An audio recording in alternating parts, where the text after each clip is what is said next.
Hello everyone, today now topic is the aromaticity. आज का हमारा टॉपिक जो है एरोमेटिसिटी के ऊपर है कि एरोमेटिसिटी क्या होता है। ठीक है, उसके ऊपर है। तो जब भी आप एरोमेटिसिटी को मतलब इसके वर्ड को ब्रेक करके देखोगे तो एरोमेटिसिटी का मतलब होता है एरोमा। ठीक है, एक स्पेशल टाइप की इसके अंदर क्या होती है, एरोमा होती है। ठीक है, तो एरोमेटिसिटी को हम क्या कहेंगे कि इसके अंदर एक एरोमा होती है जिसको हम क्या बोलते हैं, एरोमेटिसिटी का मतलब होता है एरोमा, मतलब इसके अंदर एक स्पेसिफिक ऑर्डर पाई जाती है।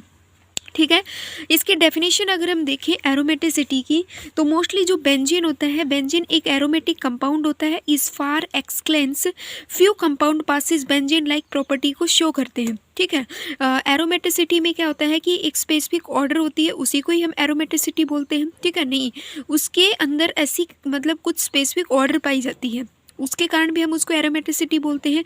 जो एरोमेटिसिटी होते हैं उनके अंदर प्रॉपर्टी पाई जाती है कि जो एरोमेटिक कंपाउंड होते हैं वो साइक्लिक स्ट्रक्चर के होते हैं। कैसे होते हैं, साइकिल जैसे स्ट्रक्चर के होते हैं। और साइकिल सबसे पहले हम किसकी पढ़ते हैं, बेंजीन की। ठीक है, इसलिए यहाँ पे डेफिनेशन के तौर पे भी और एग्जाम्पल के तौर पे डेफिनेशन मतलब बेंजीन को दिया हुआ है। बेंजीन हमारे पास एक एरोमेटिक कंपाउंड होता है। इस far excellence few compound passes करते हैं बेंजीन लाइक प्रॉपर्टी। ठीक है, मतलब कुछ कंपाउंड ऐसे होते हैं जो बेंजीन की जैसे प्रॉपर्टी को शो करते हैं।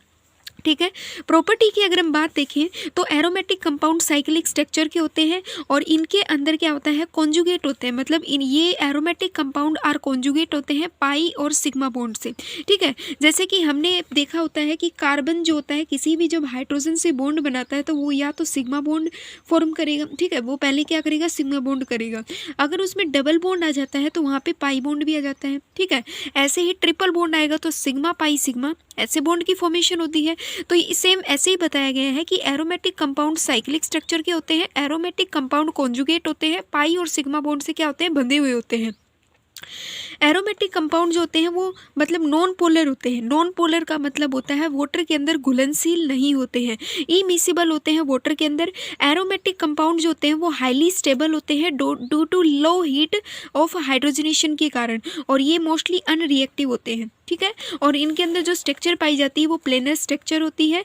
यूजफुल सॉल्वेंट होते हैं फॉर अदर नॉन पोलर, मतलब जो ये जो हमारे पास सॉल्वेंट एक अच्छे सॉल्वेंट भी बन सकते हैं किसी नॉन पोलर के कंपाउंड के लिए।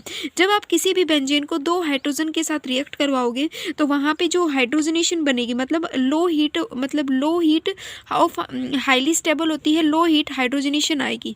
ठीक है, जैसे ही 3 हाइड्रोजन को पास आउट करवाओगे वैसे ही मतलब और कम हीट हमें मिलेगी। तो बेंजीन जो होता है वो मोर स्टेबल होता है due to low heat of hydrogenation के ऊपर।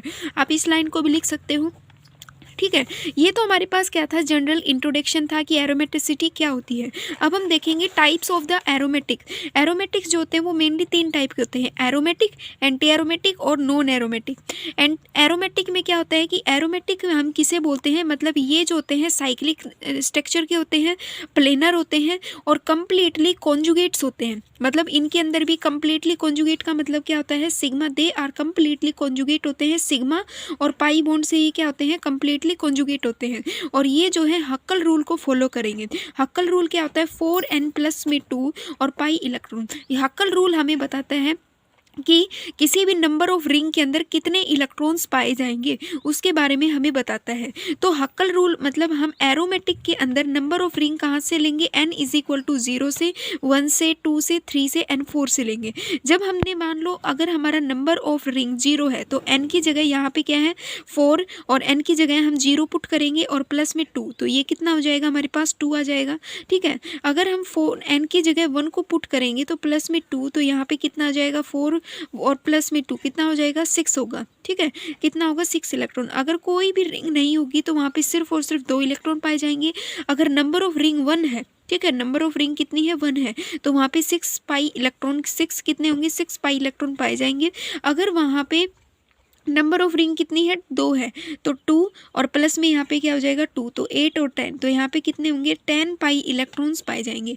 तो ये 2 10 और मतलब 2, 6, 10 और 14, 18 रूल को क्या करेगा, फॉलो करता है। जो एरोमेटिक कंपाउंड होते हैं, साइक्लिक होते हैं, प्लेनर होते हैं, कंप्लीटली कॉन्जुगेट होते हैं सिग्मा पाई बॉन्ड से, और हक्कल रूल को क्या करते हैं, फॉलो करते हैं। नेक्स्ट हमारे पास आता है एंटी एरोमेटिक क्या होते हैं। ये भी साइक्लिक तो होते हैं, ठीक है, ये भी क्या होते हैं, साइक्लिक होते हैं और कॉन्जुगेट होते हैं, मतलब ये भी कॉन्जुगेट होते हैं सिग्मा पाई बॉन्ड से, और प्लेनर भी होते हैं, बट ये हक्कल रूल को फॉलो नहीं करते। मतलब 4n और प्लस में 2 और पाई इलेक्ट्रॉन वाले हक्कल रूल को फॉलो नहीं करते हैं, बल्कि ये फॉलो करता है 4n पाई इलेक्ट्रॉन वाले बॉन्ड, मतलब इस फॉर्मूले को ये पुट करते, मतलब फॉलो करेंगे।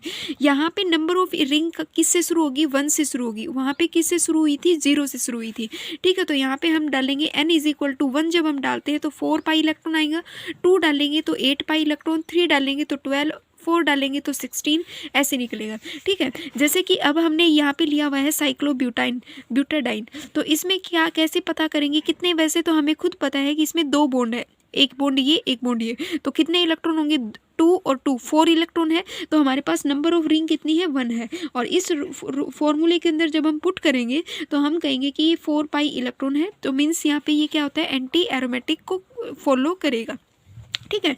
एंटी एरोमेटिक में क्या होता है, सिर्फ एक फ़र्क होता है कि ये हक्कल रूल, मतलब वो 4n + 2 पाई इलेक्ट्रॉन वाले हक्कल रूल को फॉलो नहीं करेगा, ठीक है, बल्कि इस वाले रूल को फॉलो करेगा।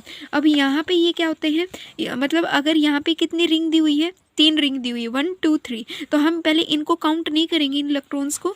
4 + 3 को पुट करके यहाँ पे कितने इलेक्ट्रॉन है, 12 पाई इलेक्ट्रॉन है, तो ये कितने हो गए, 2 2 4 2 6 2 2 2 4 2 3 6 2 4 8 2 5 10 2 6 12, तो मीन्स 12 पाई इलेक्ट्रॉन है। इसका मतलब है कि ये जो कंपाउंड है एंटी एरोमेटिक है।